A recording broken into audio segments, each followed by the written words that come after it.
Welcome, everyone. This is CK12's Jumpstart program, week 4, all about sharing content. I'm Lindsay, a member of the CK12 team, and I'll be your moderator for today's webinar.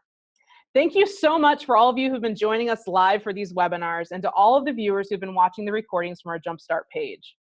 A special welcome to those of you who may be joining us for the first time. We're thrilled to see the number of participants grow throughout the program, and that's largely thanks to all of you spreading the word. Some reminders about the webinar today. There are 2 windows that you can use for communication throughout the presentation.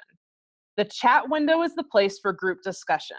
If you want to introduce yourself, discuss grade levels, or what flexbooks you're customizing, sending a chat message to everyone is a great way to do that. If you want to talk to a member of the CK12 team and get a specific question answered live, you'll want to use the Q&A window to post your questions. We'll be answering questions throughout today's live event. While we don't anticipate any issues with our broadcast, please let us know in the chat window if you have any issues with video or sound. We are over halfway through the Jumpstart 6-week program. The first 3 weeks were centered on getting started and customizing flexbooks. This week and next week, we will move beyond the basics to cover various ways you can share CK12 and customize content, and how you can assess and track student progress. We'll wrap up week 6 with tips for a successful year. With that in mind, if any of you are interested in helping share the knowledge you've learned this summer, we're recruiting people who are excited to further the mission of CK12 and help others to learn more about the resources offered. Whether that is through sharing your story as part of this program or volunteering to train others to use CK12, we would love to have you join us. You'll see a poll here in a few seconds that will prompt you to respond by noting your interest in us contacting you about becoming a champion for CK12. There's no pressure here. We're just compiling a preliminary list, and we'll email anyone who wants contacted with more information about these opportunities.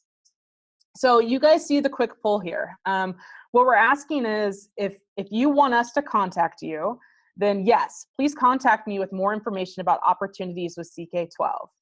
The first option is that you want to help train others. Perhaps you're interested in sharing your story as part of a testimonial like some of our success stories that you've heard throughout these weeks in the Jumpstart program. Maybe you're interested in training others and sharing your story. If you're not interested right now, no thanks. I'm not interested at this time. I'm just here to learn. That last option is for you. Again, no commitment here. We're just compiling a list. So if you say that you're interested in any of this, we'll send you more information. So thank you for your responses, and let's move on to our focus for this week. This week's webinar is all about sharing content.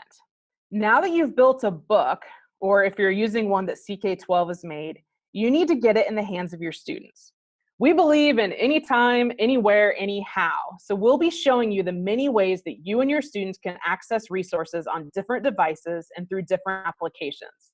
Specifically, we'll be covering these areas today: creating CK12 groups, sharing content with groups and via email, social media, and Google Classroom, publishing books in CK12, and using the new CK12 Flexbook app. We will use the same format as the past few weeks, breaking down the instruction into small lessons and pausing between topics to answer questions and do any necessary demonstrations. Before we end today's webinar, we'll encourage you to answer a short questionnaire to give us feedback on how your learning is progressing and how we can improve the Jumpstart program experience. We've had some fantastic feedback so far that has helped us shape these webinars to address specific needs. So thank you so much for that.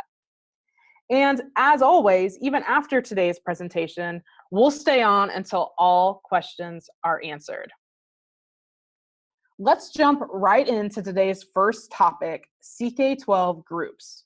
Remember to ask any questions in the Q&A window, and Katie will answer and demo live shortly.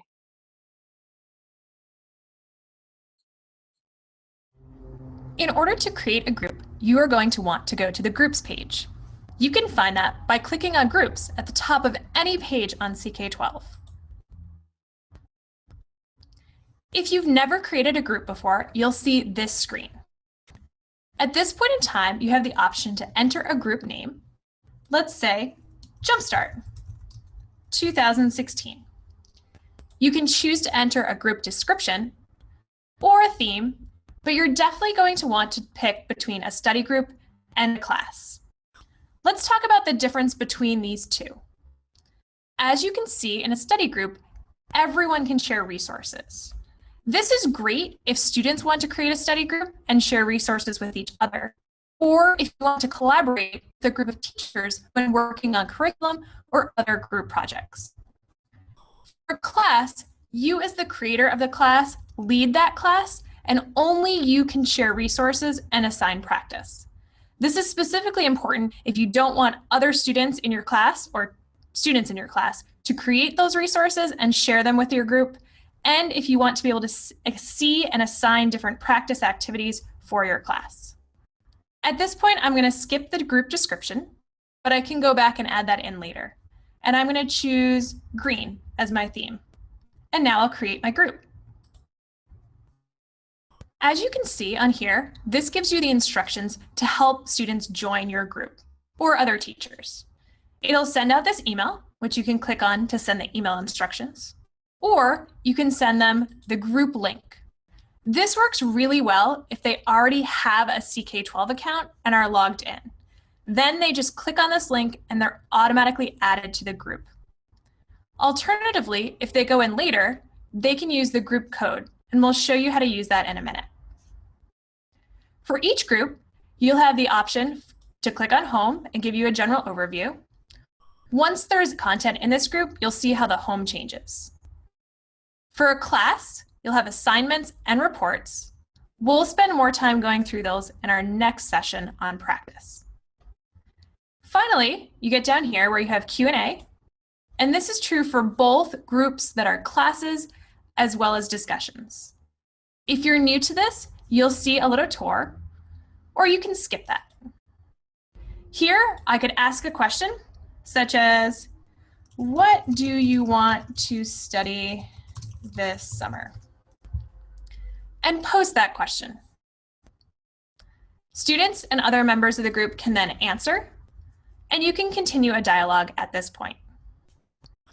Your shared resources will be where you'll find any resources that you need for your group and that you've shared specifically to this group.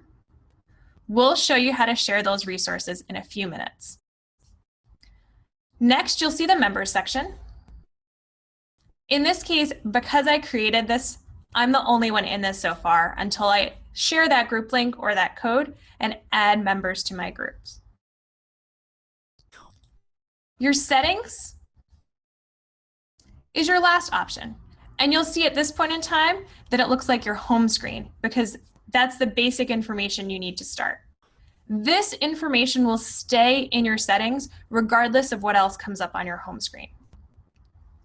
If you scroll down to the bottom of settings, there's a couple other options. One, you can choose to turn on or off the email notifications. Let's say I want people to be notified when I share new resources or new members join the group. Or I could have chosen to show the email notifications for Q&A every time someone posts on the Q&A, but maybe if I want that to be pretty active, I don't want emails going out every single time, so I turn that off. I can also edit the settings on that and say maybe every week I share an update or every so many hours or something like that. On the whole, I could choose to turn off Q&A if I didn't want a discussion as part of my group. And I could choose to allow students to post anonymously. This would be extremely helpful for students that are shy, have a lot of questions, and not really sure what they want to post. But in general, it's useful to leave that off and make students post with their name, and that way you know which students are asking questions and where things are coming from. Because you've created this group, you'll also see the option to delete the group as a whole. So if you're done and you want this group to be removed, you can delete that.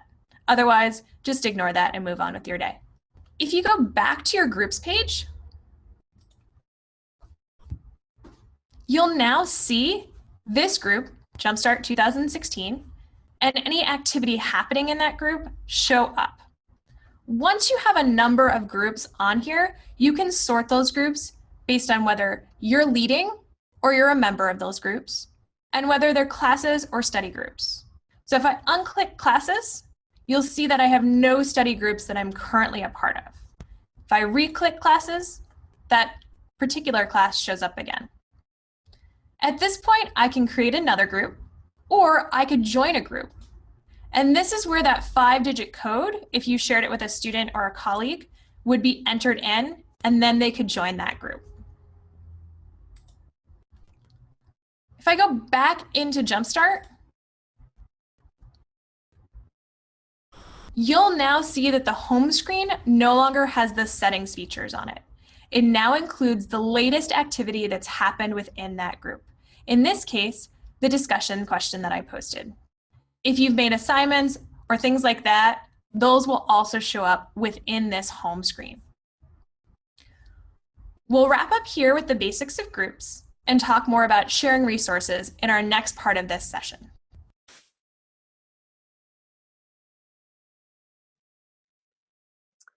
Great, we're now gonna go live to Katie to address some of the questions that we've been getting. Katie, why don't you start with a question from Christine? She asks, is Q&A only for teachers to post questions, or can anyone in the group start a question thread? Christine, that's a great question. You can kind of, let's go into that. So I'll show you kind of where you can go from here. So let me open that group. And if I go into the Jumpstart 2016 part, you'll see that you pretty much, the short answer is that anyone can post Q&A unless you choose to turn it off. So if I go into Q&A here, I can ask a question. I made a note, check out this great Plix. You'll see me sharing that stuff shortly. And then I can answer. And anyone that's part of that group can do so. If you don't want students using Q&A, you can go into the settings feature. And at the very bottom, you can disable Q&A. So I could turn this off. But as you note, it encourages students to ask questions. So I could choose to turn it off, or I can continue to go from there. You can always disable Q&A later if students aren't using it appropriately. So for now, I'm going to leave that on because we want to share. But anyone can ask questions. Anyone can kind of post links within that. But as a class, you're the only one sharing resources officially, and we'll go into sharing that shortly. We had another question about copying groups. So I'm going to answer that piece as well. There isn't a way to copy the whole group within here. So you'd want to start a new group. You could go back into groups, and you could choose to add a study group or a class group. Really, the most important thing that you would probably see that you'd want to copy across groups is your assignments. And those will actually show up anywhere in all of your different class groups. And so you can actually make an assignment for one class and then copy it into the other one. And we'll be going through practice and assignments and assessment in detail next week. So feel free to kind of pay attention to that one, and you'll see all of the nitpicky little ways that you can reuse resources within another group. But yeah, that's a great time to have, a class for a first period and class for a fifth period. And then if one gets a day or so behind, you can make different assignments and different due dates as you go through, but you'll still have kind of the work that you're pulling up at that point in time. So it looks like we answered one of those pieces. There's one more question at this time about sharing a Flexbook to shared resources, and will it automatically be updated? And if it's shared to the resources and you update that and republish it and finalize that piece, then it will still show up accordingly, because that's really just a shortcut to that book. So any updates will be shown. And we're actually going to jump off this in a second, and we're going to talk more about sharing resources. So you'll see more of that part when we go through that section for this session. And then it looked like there was a question about turning off Q&A. You can totally enable Q&A or disable Q&A, but if it's part of the group, then the goal would be for students to respond. So there's not a way for just a teacher to be able to post or ask or answer questions, because really the purpose of that is to encourage dialogue within the whole group. So if you wanted to post a question that probably wouldn't be the best option for kind of posting from a teacher, because it's really an encouragement of dialogue.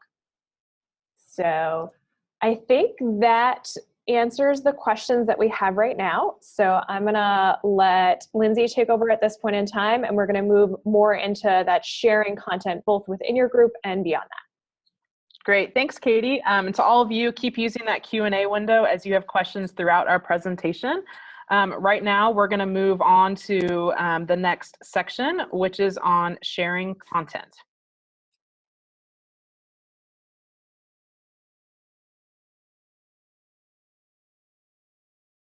You have two major options to share content within a group. Let's start by using the Share to Groups option found on most of our modalities. Since we haven't explored a lot of elementary content, let's use a topic from there as an example. I can go down to grades 1 through 5, and let's pick grade 4 if I was teaching that. Maybe I'm teaching a unit on time, and I want to talk about looking at the clock and telling the time. From here, I could pick any modality, such as a video, a read, practice, etc. And once I'm on that page, you'll see on the left-hand side a Share to Groups option. If I click this, I can share it to an existing group, or I can create a new group. Note that if you create a new group, this will bump you to the group screen where you'll get to create a group, and then you'll need to come back and share this resource to that group. Since I've already created the group that I want to share this with, I can click on Jumpstart and click Share. At this point in time, if I went back to my groups page and into Jumpstart, I can click on the Shared Resources option. You'll now see the video that I shared to this group. I can filter any resources, which is especially useful if you've shared a lot to any particular group, by the type. In this case, you'll see it filtered according to video, or the members, such as myself or another member who's shared to the same group. I can also show only those resources shared by me or shared by others if I'm looking to review content. If we go back to the page on looking at the clock and telling the time, you'll see two other modalities for this concept. One is practice. And while I can share this practice to a group, please note that sharing this is simply sharing the resource. It's not assigning that practice. To assign practice to a group, you'll need to do that from the group itself, and we'll be talking more about that in our practice session next time. If I go back and click on the Plix, you'll notice that our Plix format is not set up in the same way with a Share to Groups feature on the left side. In this case, I'm going to want to copy the URL and then go into my group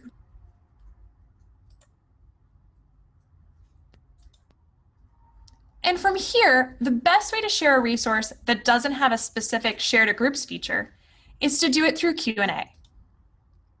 Instead of asking a question, I can say, check out this great Plix, and paste in the code.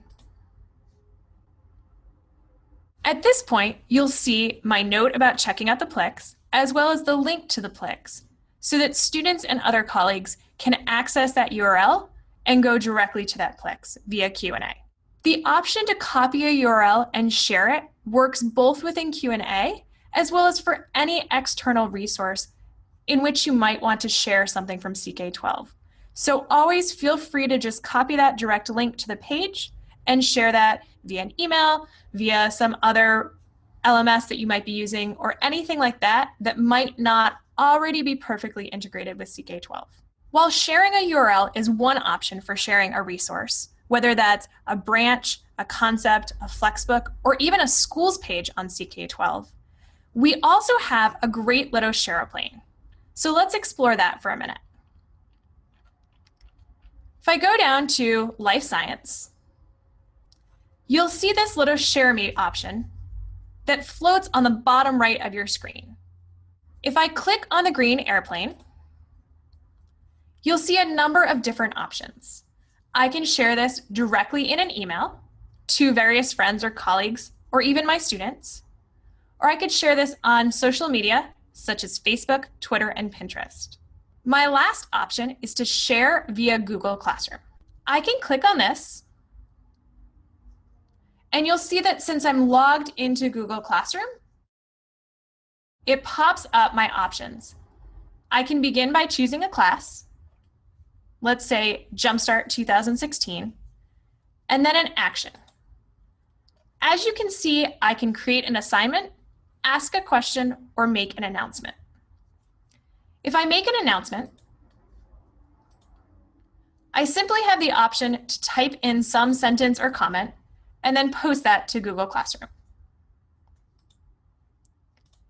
If I ask a question,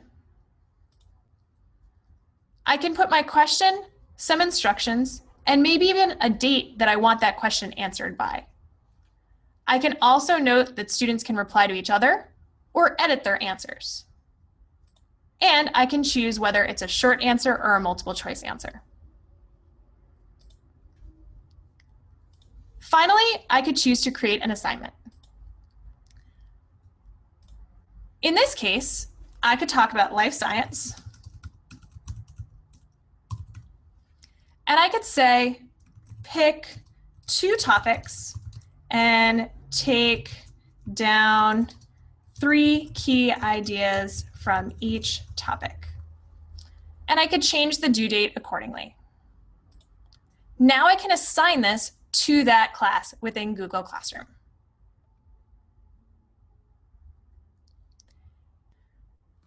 You can now see this posted on your classroom as your simple assignment with the instructions and how many people have completed it versus not. In this case, this class has 2 students already created in my Google class, and so that's why it's showing 2 that are incomplete, since I just barely posted this assignment. If I go into a student account that's in this class, you can see that this assignment shows up basically similar to the version in the teacher account. I still have the instructions, as well as the link to that page in CK12. And then the student can choose to open this and mark it as done when they're completed.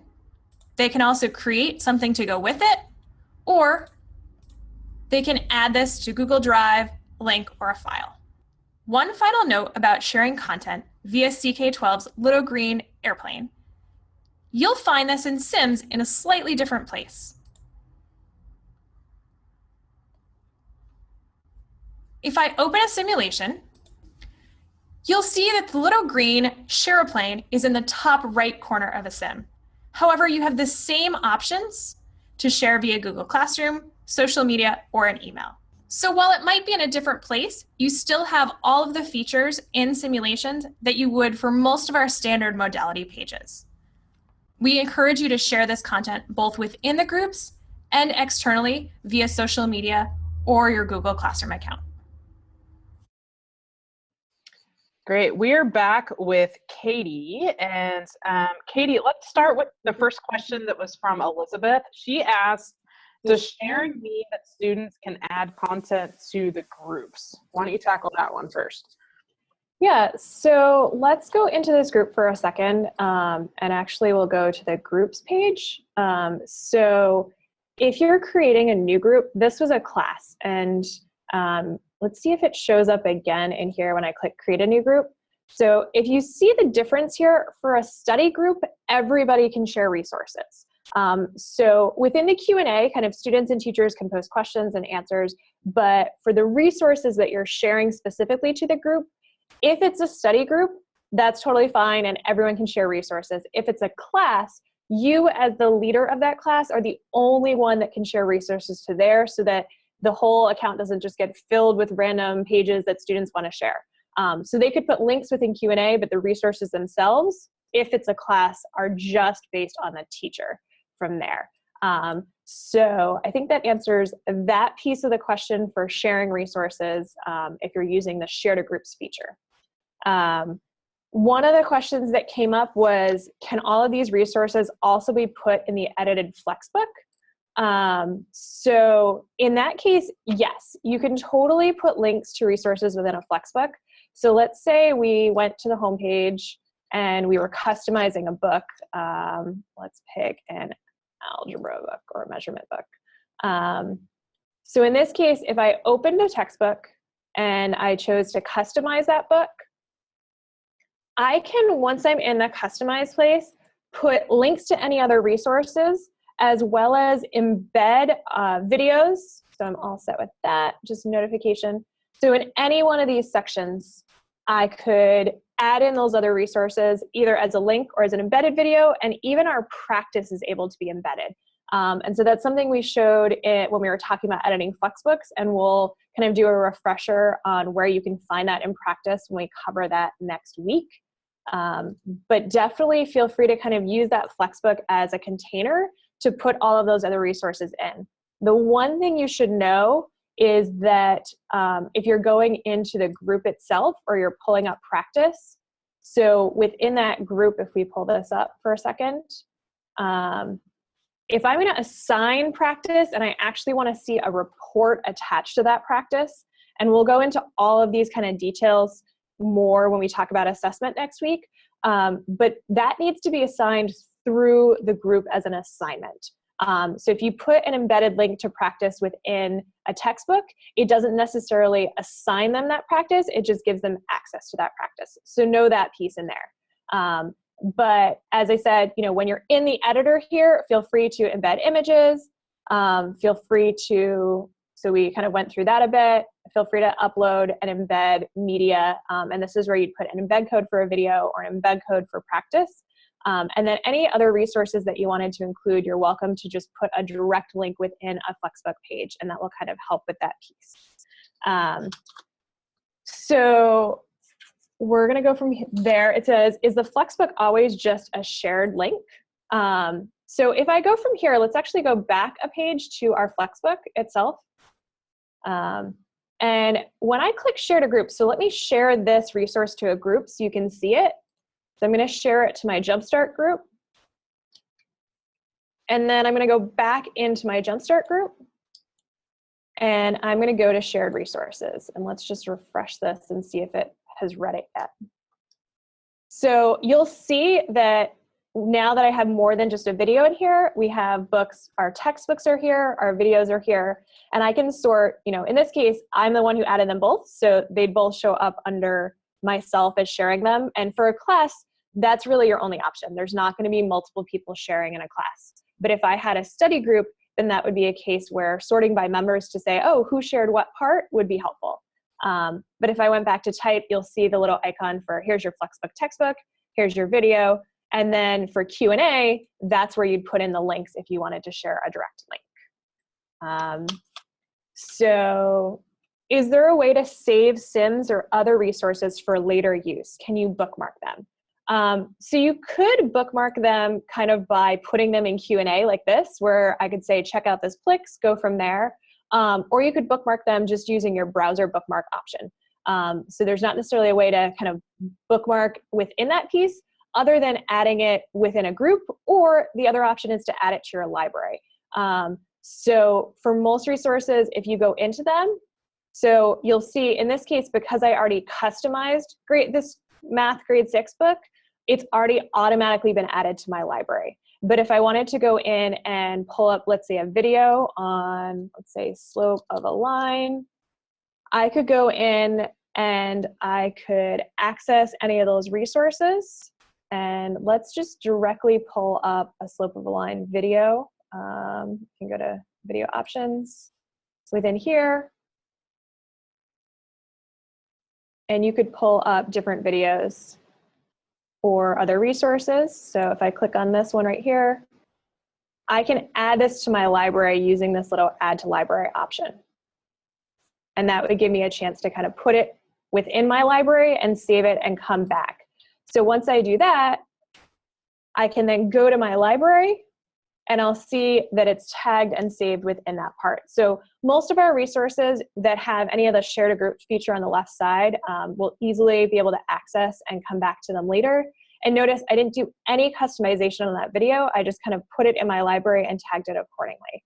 And if you wanted to, make a folder down here, you could click on this and you could say, these are to come back to resources. And so I want to apply that folder to there.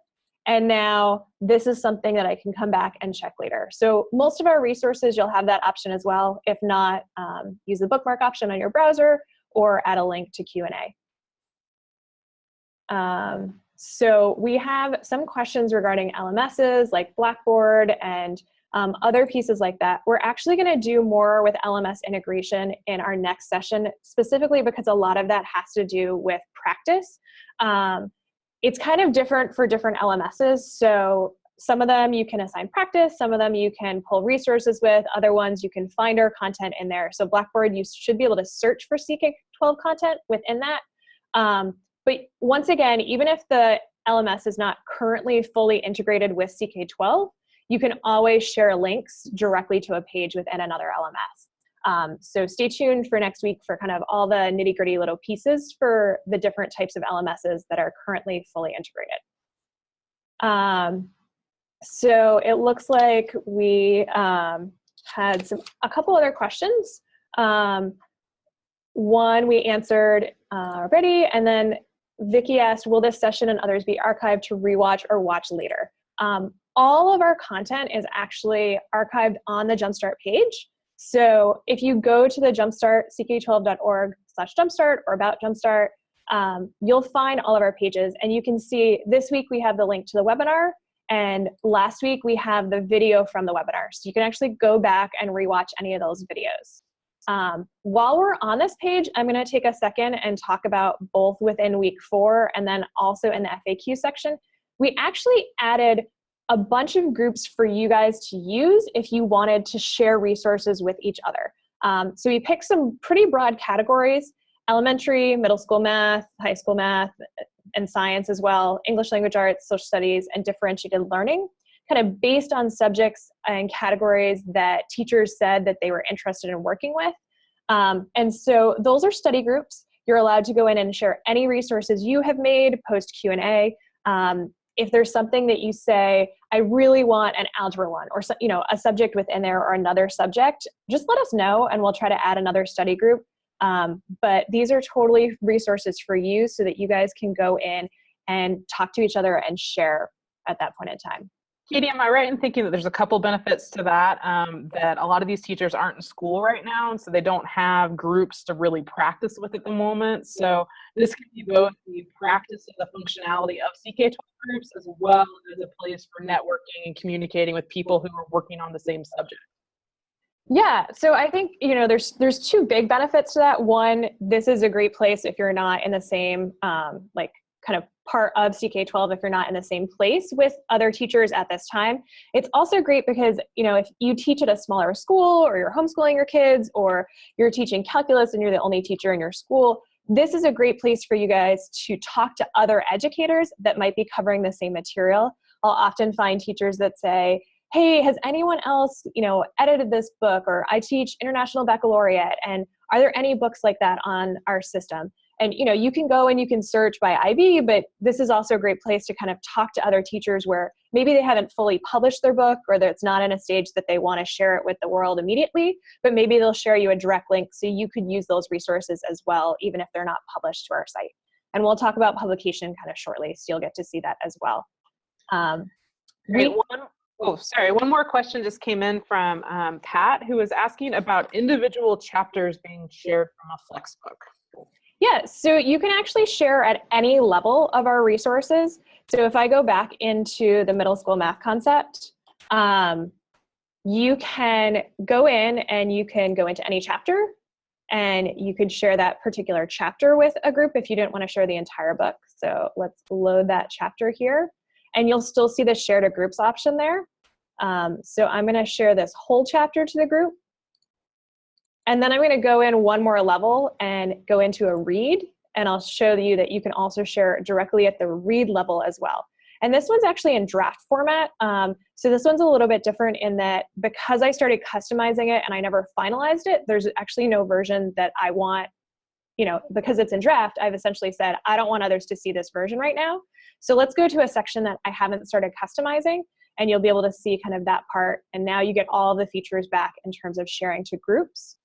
And so if I do that and share to groups, then I can go back into my Jumpstart group, and let's pull the group itself up. And I go to shared resources, and you'll now see the read, what we said others, whereas like instead of just being flexbooks, it's essentially chapters or flexbooks. So they kind of group those together in that you have a full textbook or kind of a chunk within a textbook together, and then your videos. So you'll be able to kind of see that piece. And it kind of a follow-up to that, it looks like Victoria asked, when sharing individual chapters, it reverted back to everything being numbered as chapter 1 again. Can you edit the chapter numbers?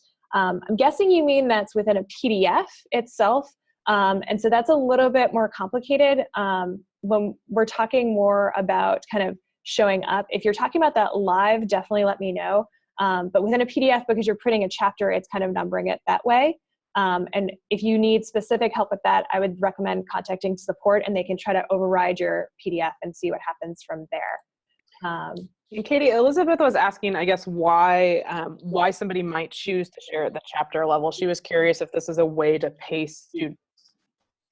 Yeah, so it's definitely a way to pay students. You can say, hey, I just want you to read this chapter and I want to go through.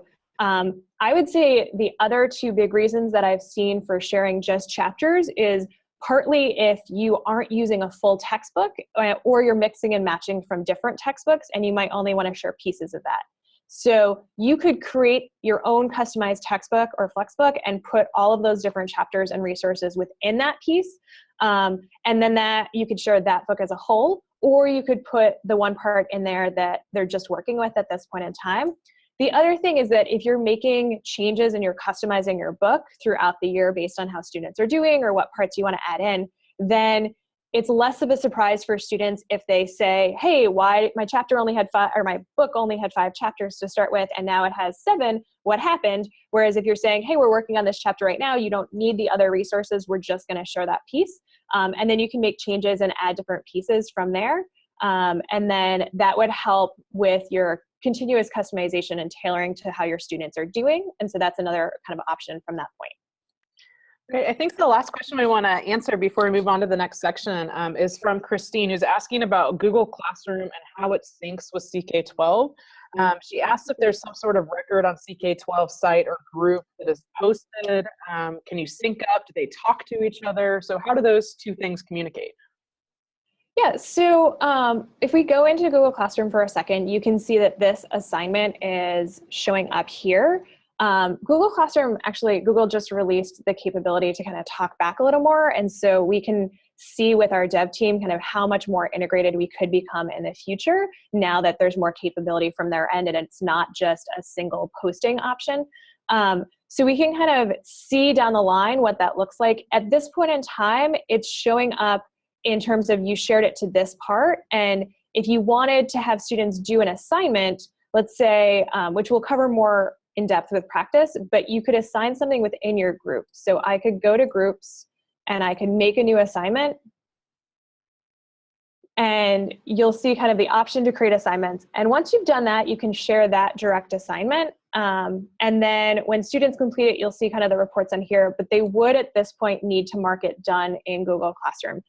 Because for a while, Google just had the option to share resources, and now they've kind of begun to enhance that capacity. And so we're working to see, what that might look like in terms of enhancing it from both ends. But at this point, your option is to share the resource with Google Classroom. And then if you're sharing a specific assignment and you want students to kind of talk backwards and forwards between CK12 and that, they would need to finish the assignment on CK12 and then mark it done. And you can check the report within CK12. So. Excellent. Lots of good questions. Definitely keep them coming in Q&A. We had one more just thing that has come up before that I want to share within the group itself. And that's in the settings piece. Just a note that's come up at different times is that email notification, this shared resources and new members, anyone can reset that for themselves. So if you join any of the groups for CK12 that I just made, those study groups, and you don't necessarily want an email coming in every time someone shares a resource or posts in Q&A, you can choose to turn those off yourselves, or you can choose to change those to instantly or weekly or whatever that looks like to kind of stay up to date without being flooded if there's a lot of different people talking. But know that as well, that your email notifications are for yourself and your access to that group. So if your students are not getting emails, go in with them and say, hey, maybe you need to reset your email notifications so you're getting those instantly when I post an assignment or something like that. So just know that piece. And then we can go from there. We had a question, just the last piece about LMS. We are working to include Schoology, and that piece should be coming shortly. So that will be one of them that we kind of mention when we talk more about LMSs next week. Thanks. Awesome. So that was a lot of information about sharing content. And now we're going to talk about publishing books.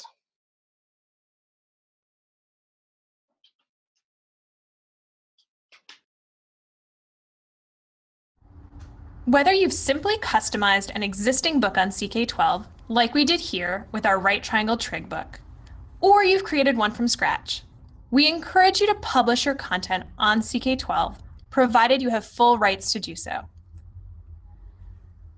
As you can see on the schools page,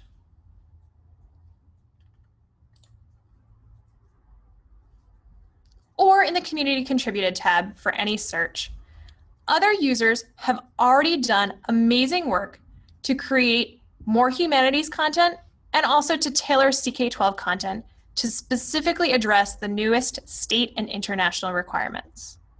We hope that you too will consider adding your work to this effort and helping others find resources they can use. Let's go back to our library for a minute and talk about publishing this book. Since this book is in draft mode and not finalized, meaning I haven't made it ready to see, it won't give me the option to publish. I'll need to go in and edit my draft, make sure everything is how I want it to be, and then click Finalize. Now that I've finalized this read and said that it's ready to go, you'll see the option to publish on the left-hand side. I can click Publish, and then I have three options. I can say this was CK12 content derived, which in this case it was because I started with a read from CK12 already and added in some videos and an extra resource. If I had customized this from somewhere else that I had the rights to use it from, I would choose Customized from Other Content. And if I wrote it from scratch, I could note that this was original content that I wanted to share with the world. At this point, I could choose to publish this book, or in this case, this particular read.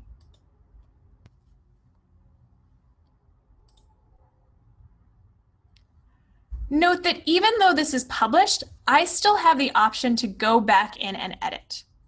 This is where that draft option is extremely important, because I can choose to make any edits and updates and save in draft mode and continue to work on that until I'm ready to share the newest version, in which case I would finalize it and the newest version would show up live on the site because the book is already published. Let's talk about where this shows up. If I go down to the details for this book, you'll see that this was already tagged with basic trig functions. So let me open up that page.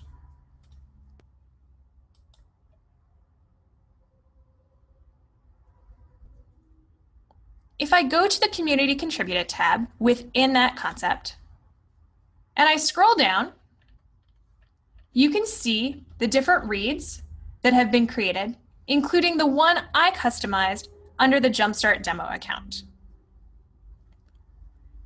You'll find this both within the concept page here under Community Contributed and via search under the Community Contributed tab for any content related to that. If I go back to my book and I click on Edit, and then the Details tab, you'll see that this is tagged to that concept node basic trig functions. If I wanted to add another concept, I could click on the concept node and type in trigonometry and hit enter to search. Now I could tag it to another concept that I might want it to show up under within CK12. This is especially useful if you've drastically changed the content within your read, or if you've actually created a new read from scratch and want to tag it to a concept on CK12. Let's say, since this is about right triangles, I can also tag it to Trig 100.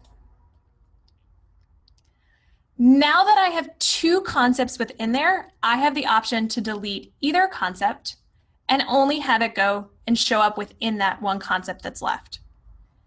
If you don't see the little X there, it's because you've tagged it to a concept and you need to add a new one in before you delete the original one that you want to be removed.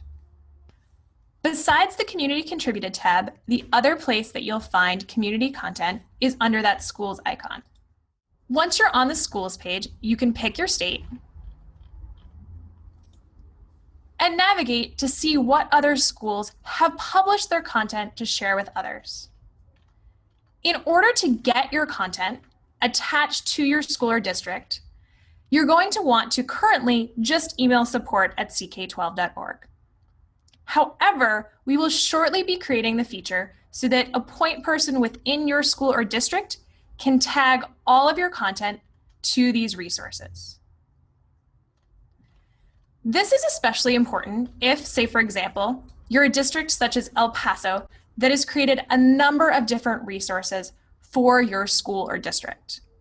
By tagging all of your content to your school or district and publishing it together, students and teachers can easily find those materials in one place and explore all of the content that you and your teammates have customized or created from scratch. So whether you have published your content and tagged it to your school or district page for easy access, or you've simply published it under the Community Contributed tab within our site, we thank you for enhancing the resources available on CK12 and helping to further our mission to access quality resources for free.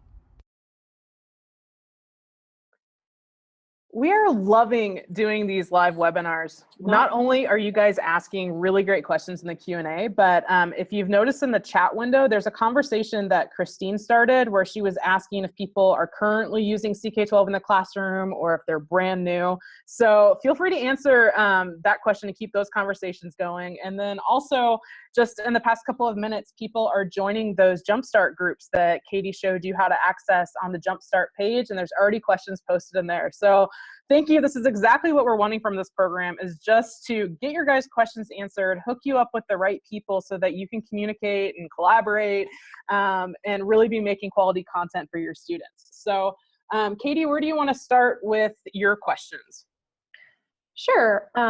Let me start with this question that Vicki asked about whether anything that's free is okay to put in your Flexbook. And that's actually not correct. There's a pretty big difference between things that are free and things that are licensed to be used and customized and changed.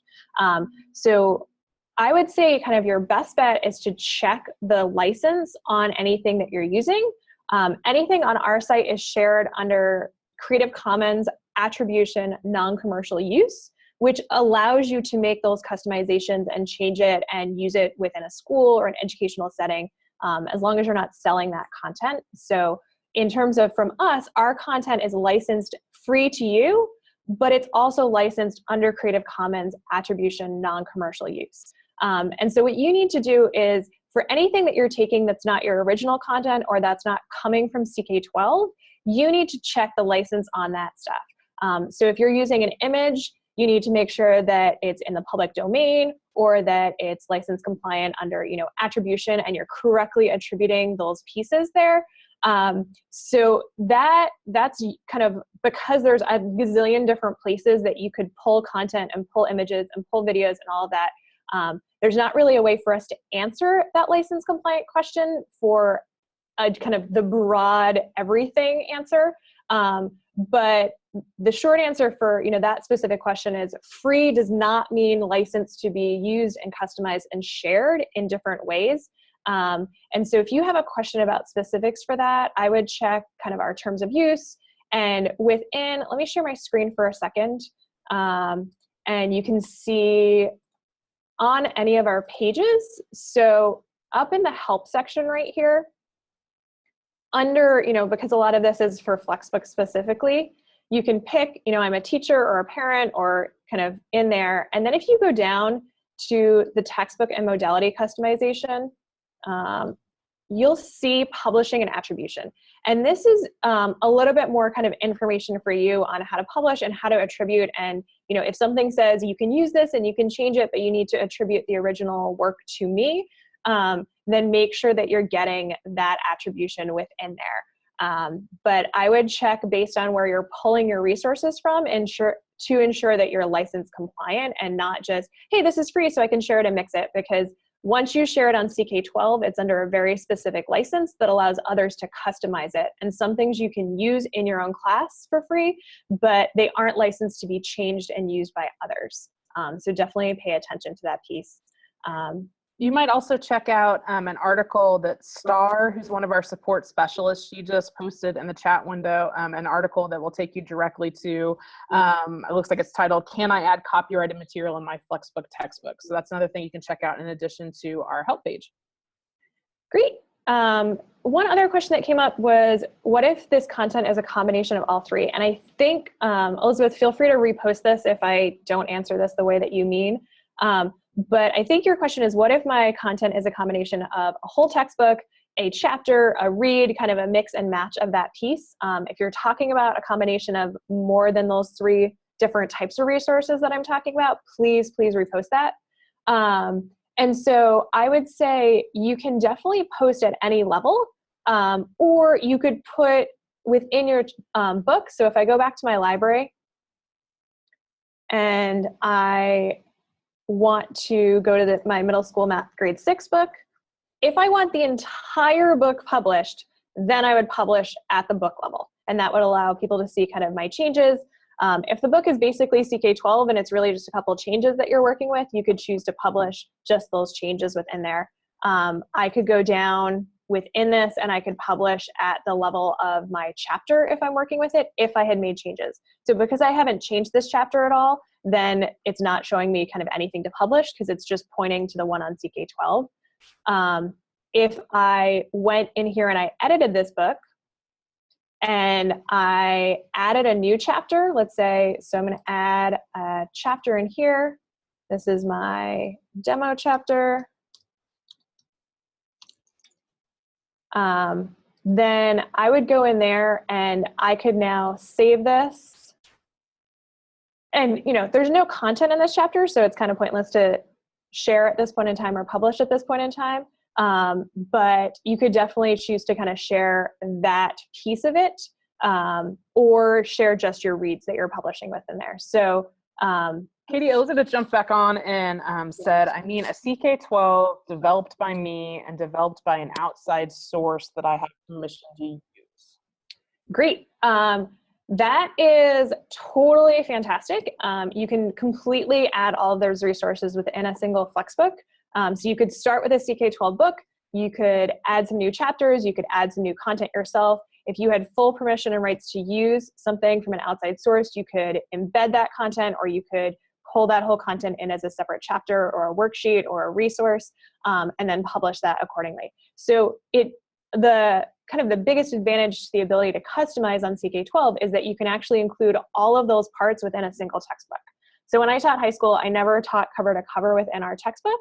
I always kind of said, I like this, and then I'm going to pull this example from here, and then I'm going to do that here. And this is a case where, as long as I have the rights to use all those things and reshare them, I could put them in one book and publish it to my students. If there's something that I didn't have the rights to use outside of my individual class, but I still wanted to publish my book, I would just keep those resources separate and share them internally with my class and publish all of the things that I had rights to and kind of go from there. Great. Hannah asked a pretty common question, I think, for teachers who have multiple sections of the same course. She's wanting you to discuss the pros and cons of setting up a different group for each section, or just having one group for all of the students. Yeah, so I would say that there are pros and cons for each one. If I go into my groups, the biggest, I would say, reason to keep them separate is if you want to easily access the report for any class. And we'll cover this more next week. There's actually no assignments in this group because we just created this group. But when I go into reports, you'll be able to see kind of the work that students are doing. And so if you want to group that by class, then that would be a really good reason to have different classes for there. I would also say the advantage to kind of creating different assignments for classes would be really important.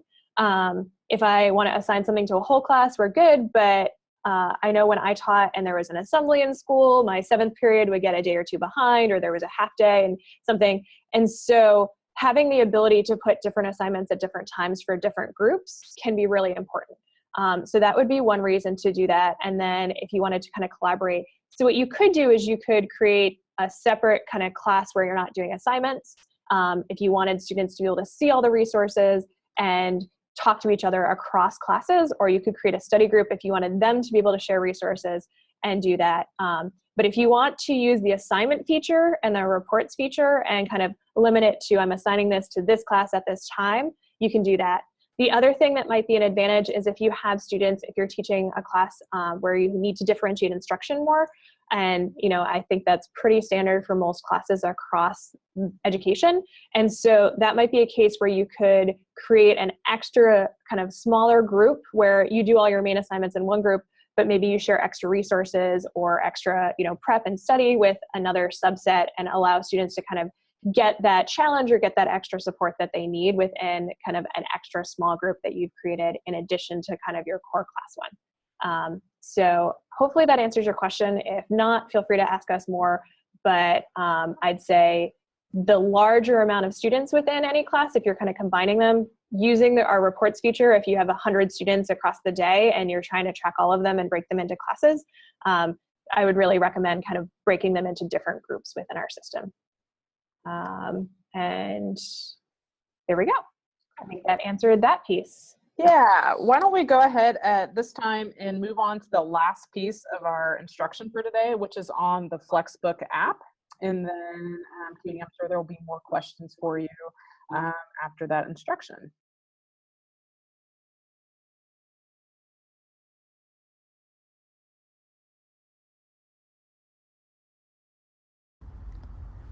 The newest way to share or access content from CK12 is through the Flexbook app. This is currently available for iOS and Android, but we're also working on a desktop version. The biggest advantage of this app is the ability to access content offline if you download any of our books or chapters within our book. To access this app, go to the App or Google Play Store and search Flexbook. From here, you can download and then open your Flexbook app. You'll see a Get Started option, and now you can sign in with Google or with your username and email. After signing in, you can start browsing. You can pick topics from the math branch, the science branch, or even other topics on CK12.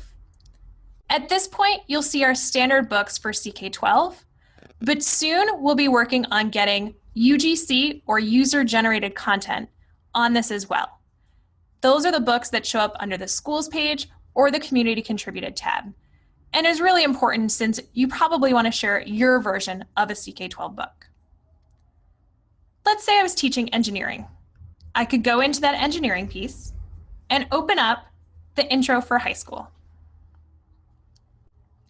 At this point, you'll see I have the option to download the full book or any section, but I can take a minute to explore this book before I choose what parts I want to download. Let's go into chapter 2. You'll see the various sections within this chapter, and you can open any one of those. and read the material within it. You can also navigate at the bottom by clicking on the page and then going back to section 2.2 or 2.1 or forward into any particular section. At the top right, you'll also see the ability to navigate within the whole book. You can see your various chapters, and you can open up or expand those chapters by clicking on the little arrow at the end and toggling it down. Since the introduction has no sections, let's pick chapter 2. And you can see the various sections within that chapter. You'll notice that your offline library just puts you back to browse because I haven't added anything within there yet. So let's go in, open that engineering book, and download the full book.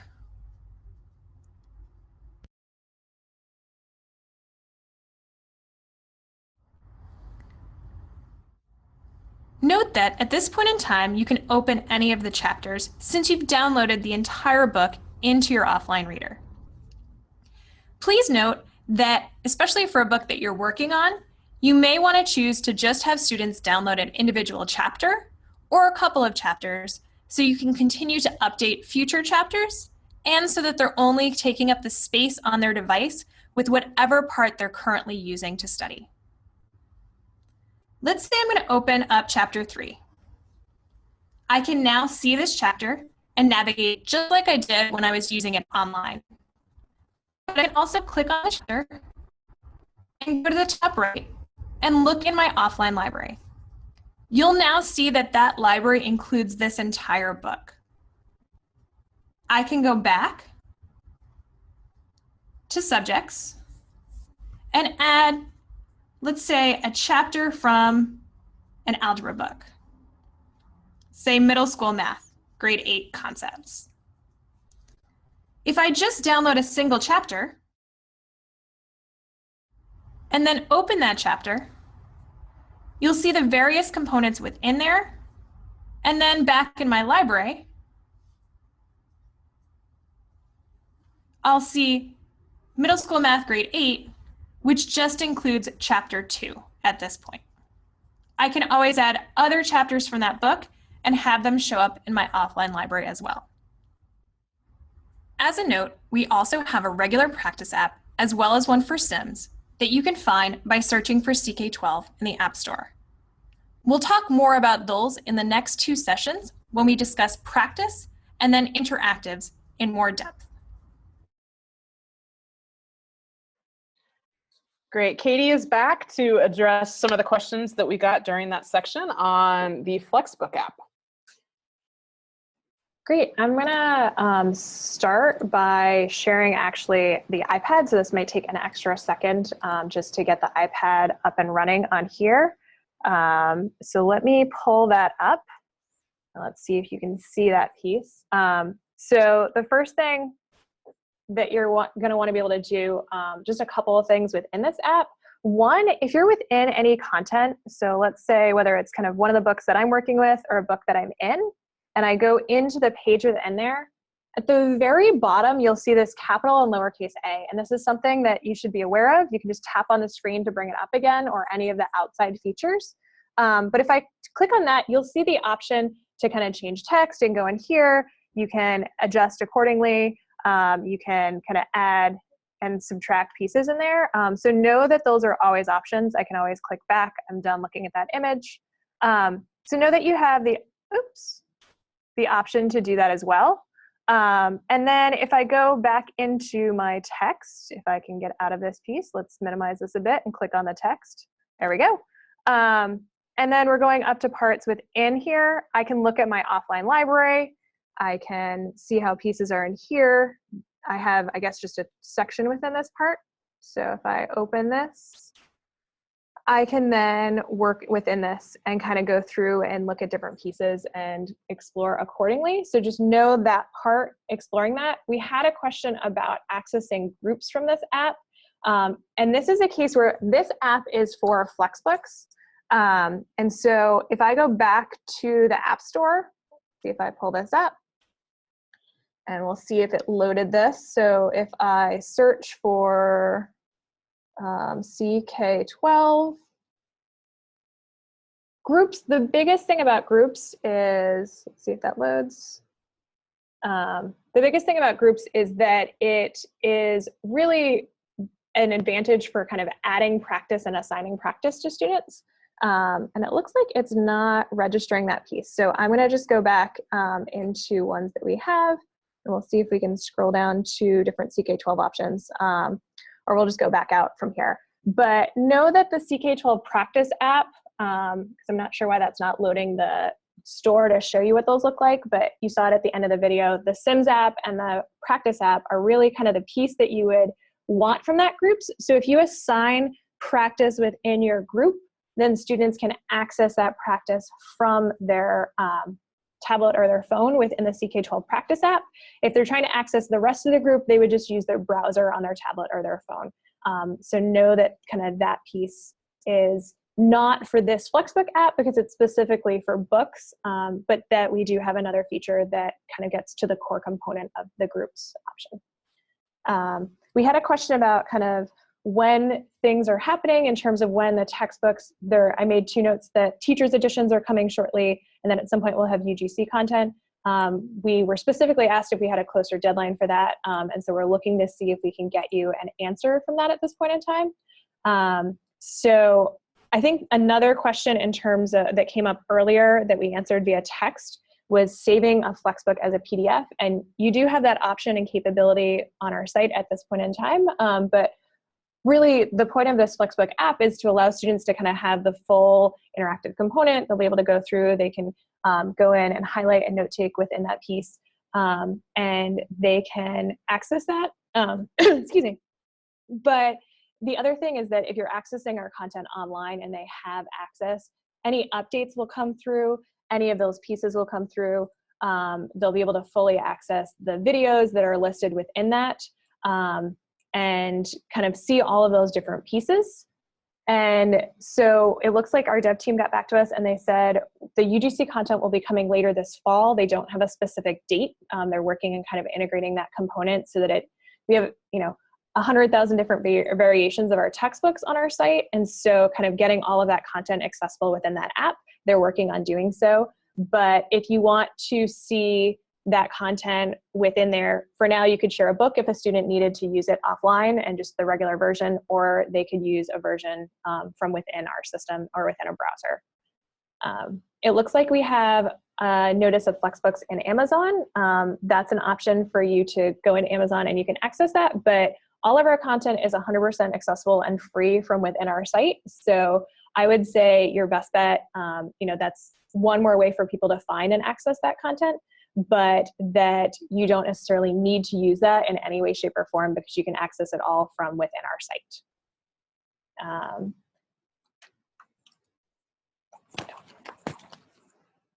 So yeah. Okay, well, if there aren't any more questions at this moment, why don't I start kind of some of the wrap up information for this webinar, and then Katie will stay on. So keep asking any questions if there's anything you want answered for today. But as always, I really want to thank you guys for joining us today. We have office hours scheduled. Let me share my screen again here.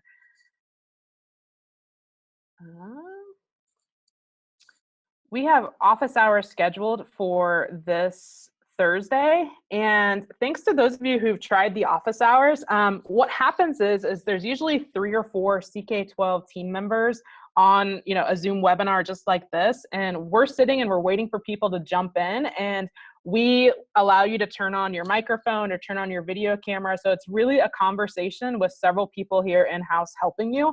So Thursday's the day, just anytime between 1 to 2. If there's questions you've been wanting to ask, but maybe they're more involved or they're a little more specific to your situation and they don't apply to the whole group, join us on Thursday from 1 to 2 Pacific time and we'll get any of your questions answered.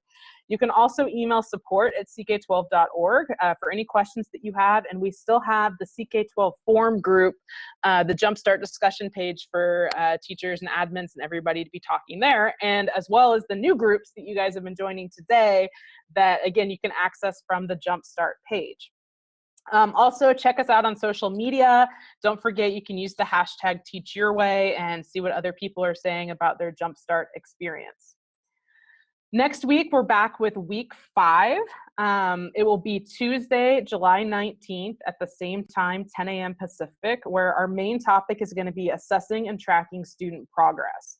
So we're going to cover things like CK12's adaptive practice, creating quizzes, assigning practice and quizzes, student reports, and then LMS integration. We've had a lot of things come up since so many different schools use different systems for attendance and grading and assignments. So we're gonna for sure cover Edmodo and Canvas, and then try to address any questions you have about your school's specific tools. One of the most important things that you can do to help us with this Jumpstart program is to fill out the short questionnaire. It's just a few questions, and it helps us get some feedback and continue to cater this program to your needs. Additionally, this Google form, as well as the record of your attendance in this live webinar, will be used if you're seeking professional development credit.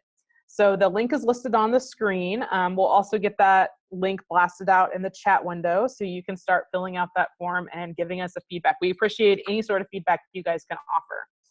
And that's it for the official programming. So I'm gonna send it back over to Katie, and she will stay on and answer any questions that you guys have. If anybody's ready to leave the webinar, then hopefully we will be seeing you next week. Katie, do you have some questions ready to tackle? Yeah, it looks like we have a couple of questions kind of still floating through here. One has to do with Canvas, and so I'm going to answer that in terms of, we're going to cover Canvas in super depth next week when we talk about LMSs.